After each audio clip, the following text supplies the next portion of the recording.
Good evening to you all, and thank you for joining us on Rwanda Television News tonight. We do hope you had a productive day. Now here's a sneak peek of our edition tonight. Economic experts believe that in 2026, Rwanda economic analysts emphasize that strong leadership has given Rwanda a clear direction towards self-reliance in financing its national development. Economic experts believe that if young people actively embrace a culture of saving, it could help Rwanda in the future by generating affordable domestic capital.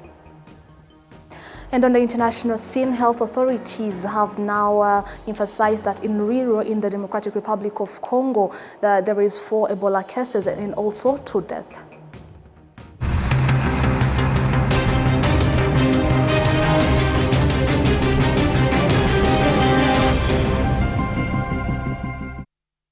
My name is Enora Gladys Awatoni, and we are glad to have you on Rwanda Television News tonight. Let's kick off with the news and details. The ambassador of China to Rwanda, His Excellency Gao Wenki, has noted that Rwanda and China are friendly countries that enjoy strong relations based on mutual respect and trust. He made the remarks following talks with the Speaker of the Parliament of Rwanda, Gertrude Kazarwa, which mainly focused on strengthening cooperation between the two parliaments of the two countries, beginning with the establishment of a friendship group bringing together the members of parliament from Rwanda and China. The ambassador emphasized that the trust shared is going to be helping between the two countries is the cornerstone upon which their strong bilateral relations will continue to be built on. Really a privilege and honor for me to have Madam Speaker's time here. So it's I think our bilateral relations have into the best period in history. So the visit is very fruitful. Our discussion is very fruitful, and we talked about our, deepening of our cooperation between our two legislatures. So I think my top priority is to carry on the consensus between our two heads of state, to further our to deepen our political mutual trust and all-around cooperation of all sectors, including the two legislatures, whole process democracy, the more discussions on between whole process democracy and consensual democracy. So China and Rwanda, we are like-minded partners, so we have so many things to discuss. A delegation of judges from Brazil who are in Rwanda who have praised the performance of the country's justice system and expressed a desire to gain a deeper understanding of how justice is being administered in addressing gender-based violence. On Wednesday, they were received and held discussions with the President of the Supreme Court, Domitila Mukantaganzwa. Their discussions focused on judicial matters and learning from the progress Rwanda has made in case management, including the experience of the Gacaca courts and efforts to combat gender-based violence, as explained by Brazil's ambassador to Rwanda, Her Excellency Irene Vida-Gala. They came with the idea of learning about restorative justice, of course, all the experience with Gacaca, and reconciliation. All this is very important from them to hear. It was still the first initial visit, and I believe that in the future there will be opportunities for more dialogue. We come also from a system where violence is very present in many layers of our society, so the idea of reconciliation is very strong. And I think this was the issue and the point that touched us the most. Economic analysts emphasize that stronger leadership has given Rwanda a clear direction towards self-reliance in financing its national development, with domestic revenues now contributing to the national budget than foreign aid. We do have the details. In the year 2000, Rwanda operated on a national budget of just over 130 billion Rwandan francs.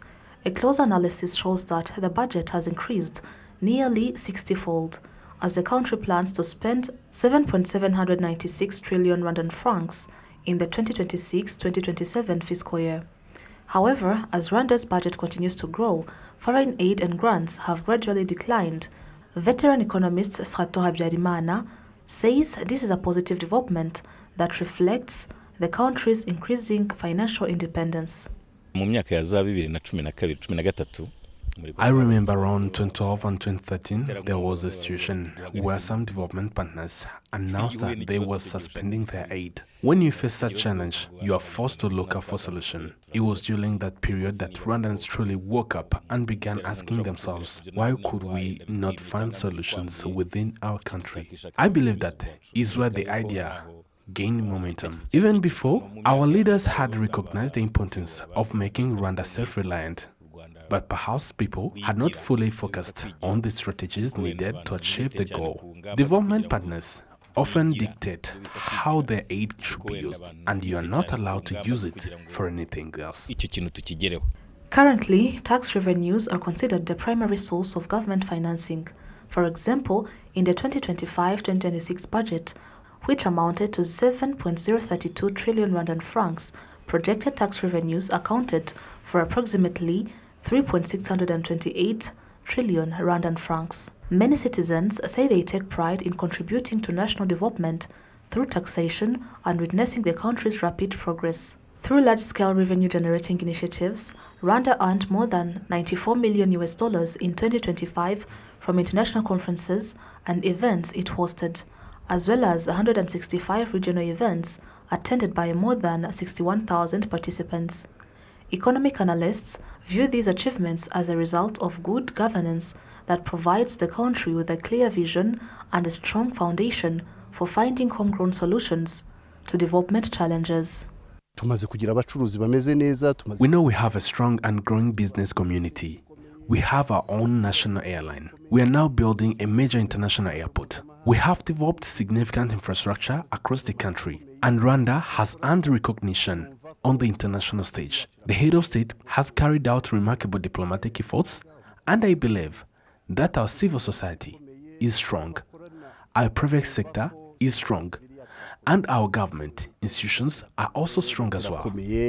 The Minister of Finance and Economic Planning, Dr. Yusuf Murangwa, explained the factors behind the increase of 844 billion Rwandan francs in the 2026-2027 national budget compared to the 2025-2026 fiscal year. This increase will mainly be driven by the acceleration of constructions for the new Kigali International Airport, as well as increased support to Rwanda to help it cope with the impacts of the conflicts in the Middle East. Domestic revenues are projected to reach to 5,273.8 billion Rwandan francs. Foreign grants are expected to amount 548.3 billion Rwandan francs, while external loans are projected to reach 1,974.1 billion Rwandan francs. The 2026-2027 national budget will primarily focus on investments in the pillars of economic transformation, social welfare, and governance in line with the government's 5-year national strategy for transformation, NST2. Now moving on, with still on the news based on the Rwanda's economy. Economic experts believe that if young people actively embrace a culture of saving, it could help Rwanda in the future by generating affordable domestic capital that can be invested in public infrastructure and businesses requiring low interest loans. We do have the details. On Tuesday, 300 young people from 37 universities and higher learning institutions across the country gathered for a competition focused on promoting a savings culture among youth. The event was organized by the Capital Market Authority. Among the 25 finalists, the top 5 winners, comprising 3 young men and 2 young women, shared a prize of 5 million Rwandan francs. The remaining 20 winners selected at the provincial and city of Kigali levels also shared 5 million Rwandan francs. Recently, I started investing, and you can't invest in what you didn't learn. So I learned about investing, and the 1.5 million that I just won is all allocated in the bonds or shares. But for me, I mostly prefer the shares because they are more profitable and the risk is very low. This competition, now in its 14th edition, follows a nationwide awareness campaign conducted by the Capital Market Authority between March and June this year. The Chief Executive Officer of the Capital Market Authority, Romeo Ngarambe, says the competition has yielded positive results over the years. We see results. We see growing asset under management for some of the collective investment schemes we have. A lot of it comes from young people, and we hope that it continues to grow. I think it will grow. Every year we see more participation. For example, this year we had about 1,100 students participating. We hope that they learn more about different ways of saving and investing. And so we can see this thing growing more and more and get to the level of some of our neighbors in Kenya or even the US, where there is a strong participation from the youth in the capital market. Honorable Alodira Dukunda, the youth representative in the East African Legislative Assembly, EALA, urged young people not only to cultivate a culture of saving, but also to consider investing in the countries that make up the East African community.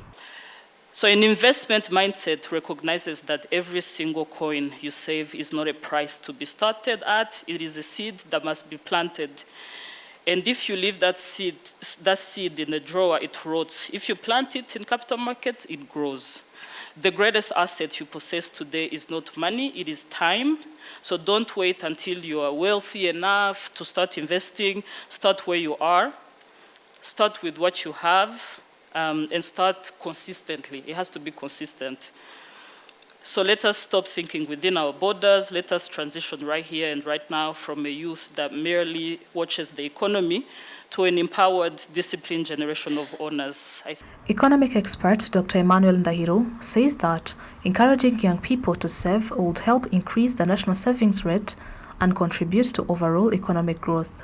If we can manage to increase our savings, that means we shall be able to invest domestically without relying on foreign support. So in 30 years to come, if we start early, that's why we are trying to work on the mindset. We are trying to instill culture of saving. Those are the two things that will help us mobilize our domestic resources and deploy predictable capital. Those are two essential things that we think our youth, our young people, should run at another stage. The Capital Market Authority also signed a long-term partnership agreement with the University of Rwanda aimed at encouraging students and young people to embrace saving and investment. In 2025, Rwanda's national savings rate stood at 12.4% of gross domestic product. Under the National Strategy for Transformation NST2, Rwanda aims to increase the savings rate to at least 25.9% of GDP by 2029 and 30% by 2035. Meanwhile, the 7th Integrated Household Living Conditions Survey, ECV7, conducted by the National Institute of Statistics of Rwanda, found that 4.5 million Rwandans are between the ages of 16 and 35, representing nearly 27% of the country's total population. Residents living near Nyungwe National Park are being urged to strengthen efforts to protect the park by reducing litter discarded along roads, preventing wildlife vehicle collisions, and helping to eliminate poachers, traps that threaten the biodiversity found within the park.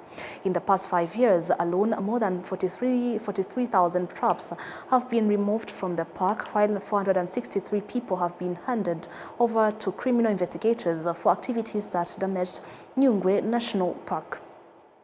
The government's tourism revenue sharing program, under which 10% of tourism revenues are allocated to communities living near national parks, has also benefited communities around Nyungwe National Park. Beneficiaries include some former poachers who abandoned illegal hunting practices through a rehabilitation process. From 2021 to 2025, 34 cooperatives received support totaling $400,000 to help their members better understand the value of conserving the park. Beneficiaries say their funding has significantly improved their livelihoods during a meeting that brought together the management of Nyungwe National Park and various partners. Participants were informed about challenges facing the park, including poaching. This was highlighted by the Chief Executive Officer of the Nyungwe Management Company. Prote Nigawa, the Mayor of Rusizi District, Fanuel Sindaiheba, has confirmed that a special awareness campaign will be conducted, particularly in sectors bordering Nyungwe National Park over the past 5 years. A total of 43,699 traps have been removed from Nyungwe National Park in every month. Every month, approximately 600 kilograms of waste are collected from within the park. Overall, 463 individuals have been referred to the Rwanda Investigation Bureau for acts that damaged the park. Now, moving on with more news ahead, the Higher Education Council has emphasized that conducting visits to higher learning institutions is an important way of monitoring whether established programs are being effectively implemented and of providing guidance to address challenges that hinder the development of education in Rwanda. HEC visited the Kigali College of Rwanda Polytechnic to assess the quality of education being delivered. The Director General of HEC, Dr. Edward Kadozi, highlighted areas requiring greater attention, noting that Rwanda has invested heavily in technical and vocational education and training, and therefore students must be equipped with practical skills and competences. We have embarked on, as a Higher Education Council and the Ministry of Education, purposely to reach out to universities, not just to come and to assess and call it a show, but to have discussions, dialogue on how we enhance our education, enhance quality of our education, but also enhance graduate outcomes and research and innovations. So the conversations we have been having with RP around that and seeing how RP is contributing to that. And we have heard that the institution is contributing to that. They have some innovative projects they are doing, and they are also in their strategies. And the conversation have been, how do we enhance, do more further on what they are doing, strengthening the faculty capacities, strengthening research and innovation, but also collaboration with the industry so that they create a bridge for graduate outcomes. The Vice-Chancellor of Rwanda Polytechnic, Sylvie Mucyo, noted that the discussions provided an opportunity for the institution to conduct further self-assessment and identify areas where additional efforts are needed to improve the quality of education. It was also an opportunity to learn more about how HEC perceives Rwanda Polytechnic and what is it would see Rwanda Polytechnic do based on the strategy of higher education.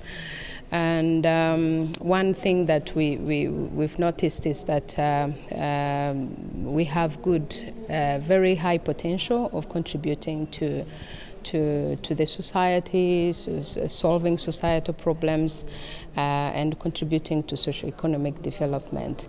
That is aligning with HEC expectation vis-a-vis Rwanda Polytechnic. However, we need to improve on internationalization, especially attracting international students, as this enhance, our capabilities to be inclusive, but also to enhance that visibility and collaboration with among students coming from different backgrounds, different experience. So it improves the learning quality among the students. So We need to increase on that when it comes to visibility and also attracting students. Even though this also goes aligned with this aligns with the capacity to host the students. Some of our colleges are in remote areas, so we've been investing much in hostel capacities, but there's still a long way to go. So, and that's what has been sort of undermining to attract international students. It was because of the hosting capacities in our colleges in remote areas. This program of visiting universities and higher learning institutions is regarded as an important step toward continuously improving the quality of education, with the goal of ensuring that graduates leave with the knowledge and skills needed to compete in the labor market and contribute to the country's development. And now this totally brings us to the end of today's English News Bulletin. On behalf of the whole entire team, thank you so much for watching. To stay with Rwanda Television, have a good night and stay safe.